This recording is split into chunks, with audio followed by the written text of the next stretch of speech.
Hey guys, Matt Sauer here with Different Mortgage. Welcome back to my channel. Today I want to talk to you real quick about jumbo loans and also some alternative financing. So first I want to talk about jumbo loans. So what is a jumbo loan?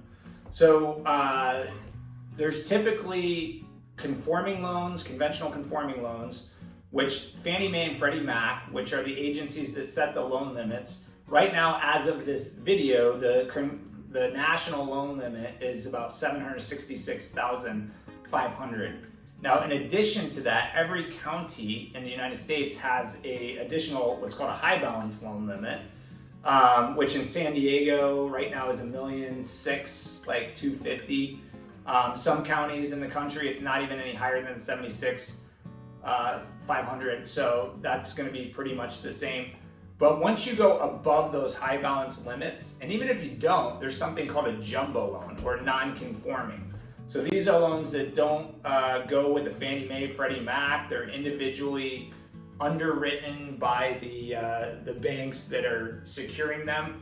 But one of the things that's important to keep in mind with those is in some cases, those rates, at least right now, have actually priced out sometimes better than these high balance loans. So it's like, maybe something worth looking at. But the things you got to keep in mind is there's typically, you need a higher credit score. The debt ratio is typically lower. Fannie Mae and Freddie Mac tend to be around 50%. But these jumbos are probably around 43%. Down payment tends to be higher.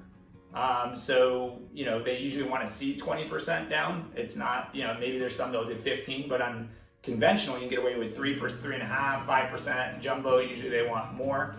And so, it's a good product for the right people that need it. Sometimes it's a requirement because you're buying in a high cost area.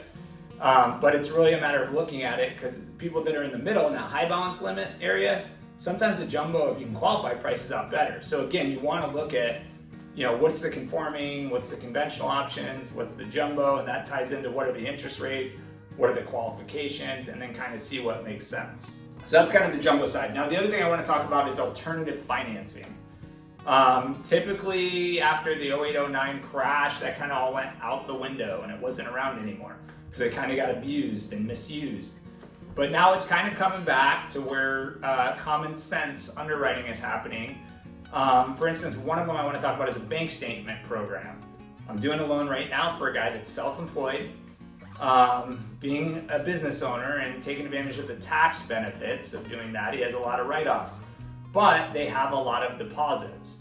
So what some lenders are doing is they're saying, okay, we're going to look at the deposits in a business, we're going to cut it down by what we think the expenses are, and then we're going to let them use that as their income, and we're going to be able to give them a loan. So in reality, there's an opportunity for especially self-employed people that write off a lot, so they don't show as much on their tax returns.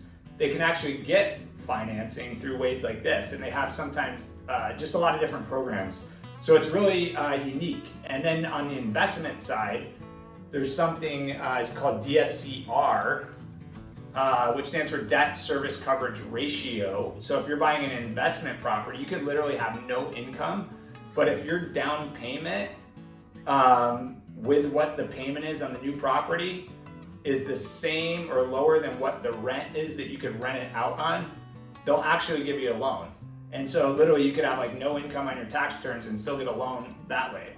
And they're also starting to use Airbnb income and going off of AirDNA to see like, hey, what does AirDNA show? If they're going to buy it as a short-term rental, we'll use that. And that could, again, you could qualify with the, that type of program. Now, typically you need, 20-25% down on those. So if you have the money but you don't have the income, that's a good way to go. If you have the income, you don't have the money, then there's other programs for that. So anyways, just wanted to quickly just touch base so you have an idea that there's other stuff out there. And I think as the mortgage industry continues to evolve with high interest rates and just trying to figure out how to keep industry going, giving options to people, I think you're going to see more and more products like that. So again, when you're looking into that, you just want to find a good mortgage advisor that actually looks at all that stuff. I'm a broker. I have like 40 different banks. I have all the different programs. I've been doing it for 20 years. So I always stay up to date on all the programs. And you need someone like that just to know what's out there. Versus if you just go to the bank, they're not going to have a lot of those products, and you're tied to just that one bank versus looking at like 40 banks. So anyways, love to help. If you need personalized advice, feel free to reach out. Other than that, we'll try to keep getting some content out there, and just like and subscribe to the video if you do, and we'll talk to you guys soon. Take care. God bless.